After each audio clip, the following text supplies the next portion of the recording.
Hello everyone.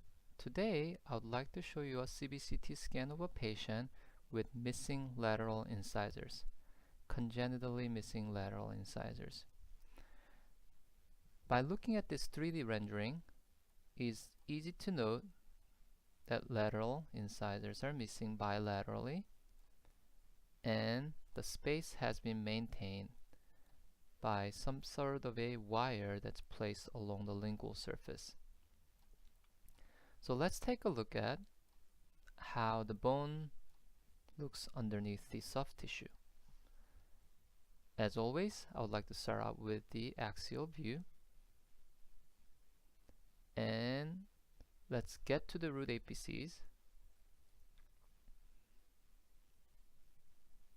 And move the volume toward the crown of the teeth.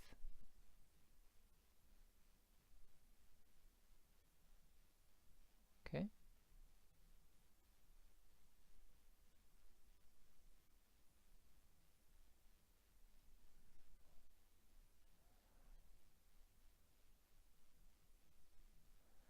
You are responsible for anything that's captured within the scan, so I would have to evaluate rest of the dentition to make sure there's no apical or inflammatory pathology along with the soft tissue that is visualized here.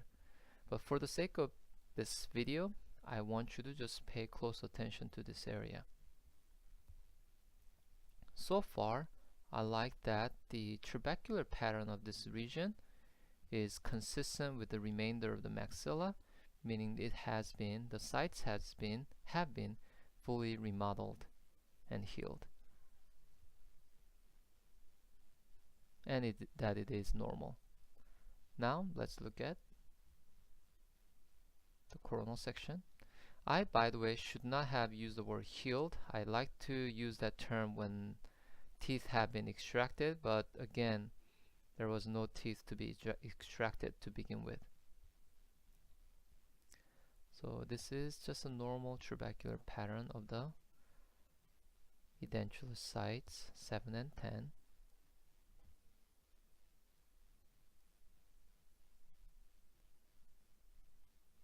Here you're looking at 7. And let's go to the area of 10.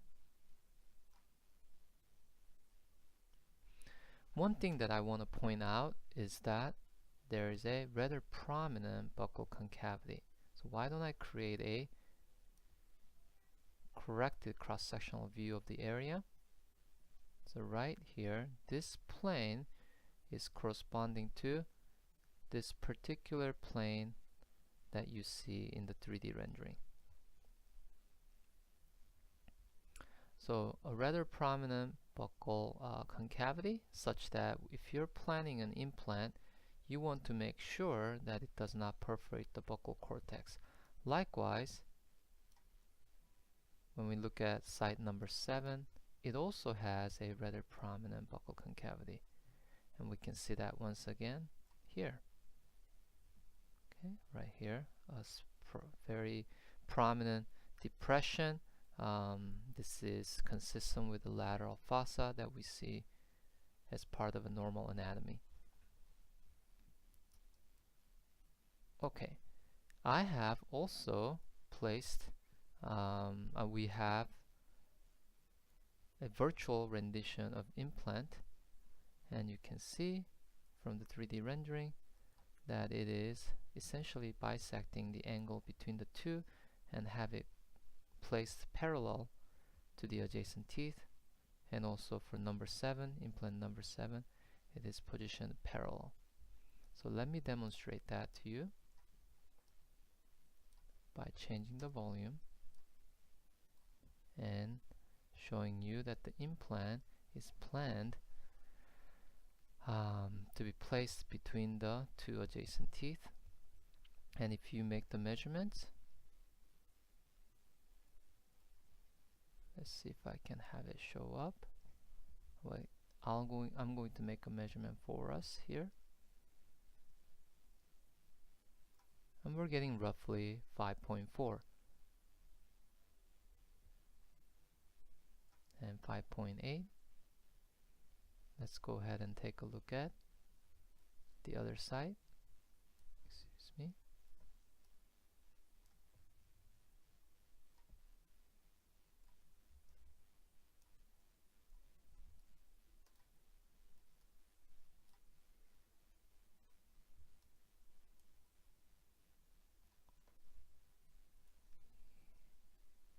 Here we're getting again about 5.8,